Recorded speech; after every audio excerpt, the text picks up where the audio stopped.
میناداری خود را بیان میکنم با پیشوای ملت امامعلی رحمان با پیشوای ملت پرزیدنت جمهوری تاجیکستان امامعلی رحمان. ناگهان همین خیلی وا خوردیم و با من گفت که پدر مادر چیکار میکند و من گفتم پدرم سرحدبان است، مادرم خونشین است. بعدا او باز گفتن که در آینده خودتون چی شدن میخواهید؟ من گفتم دکتر. کودکان و نورسان تاجیکستان نیز در نوبت خود در دنیای کودکی و نورسی خود پیشوای معظم ملت محترم امامعلی رحمان را دوست می‌دارند و همچون دستگیر و غمخواری دائمی خود به خدمت‌هایش در راه دولتداری و بشردوستی ارج می‌گذارند. بنیامین 10 ساله و مثل بنیامین صدها هزار کودکان و نورسان زمان صاحب استقلالی خوشطالع و با اقبالند که مورد توجه پیوسته، غمخوری‌ها، دستگیری‌های دائمی اساسگزار صلح و وحدت ملی پیشوای ملت پرزیدنت جمهوری تاجیکستان محترم امامعلی رحمان قرار دارند. تشخیص می‌کنند همین تمام میگه بیاد در مثال توجه به وضع سلامتی بنیامین خردسال از جانب پیشوای معظم ملت محترم امامعلی رحمان باز میتوان هزارها نمونه دیگری خصلت‌های جوانمردی، مردم سالاری و بشردوستانه سرور دولت تاجیکان را تاکید کرد که در دوران نوین دولتداری ملی عمل‌های بی‌سابقه و بی‌نظیر میباشند. امروز بنیامین الهام که با شرافت یک دیدار و ملاقات با پیشوای ملت به طبابت پورا فرا گرفته شده است، 10 ساله و خواننده صنف 4 مؤسسه تحصیلات میانه عمومی رقم 60 ناحیه سینای شهر دوشنبه می باشد. بنیامین بیماری زخم روده داشته است و در دل آرزو می پرورد که دکتر شود و بیماری خود و صدها درماندگان دیگر را شفا بخشد.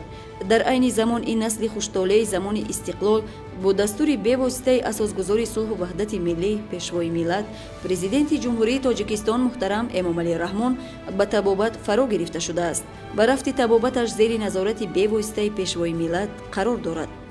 بنیامین الهام نوابسته از آن که 10 سال دارد با استعداد بلند خود غالب چندین آزمون‌های جمهوریوی گردیده است.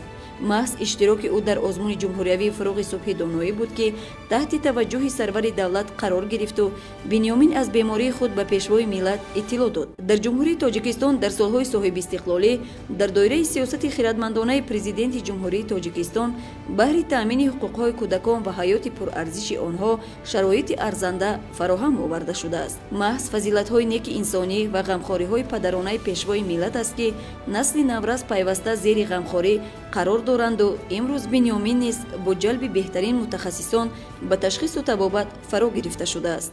خانواده بنیامین از توجه و دستگیری‌های انساندوستانه پیشوای معظم ملت محترم امامعلی رحمان افتخارمندند و باوری دارند که این دستگیری‌ها بنیامین را به آینده نیک دلگرم می‌نماید. بنیامین شاید در آینده هزاران بیماران را شفا بخشد و نمونه عالی انسان دوستی و به قدر انسان رسیدن گردد. میناداری خود را بیان میکنم با پیشوای ملت امامعلی رحمان با پیشوای ملت پرزیدنت جمهوری تاجیکستان امامعلی رحمان.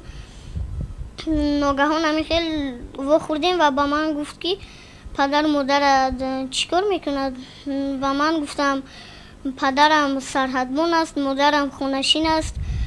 بعدا او باز گفتن که در آینده خودتون چی شدن میخواهید؟ من گفتم دکتر.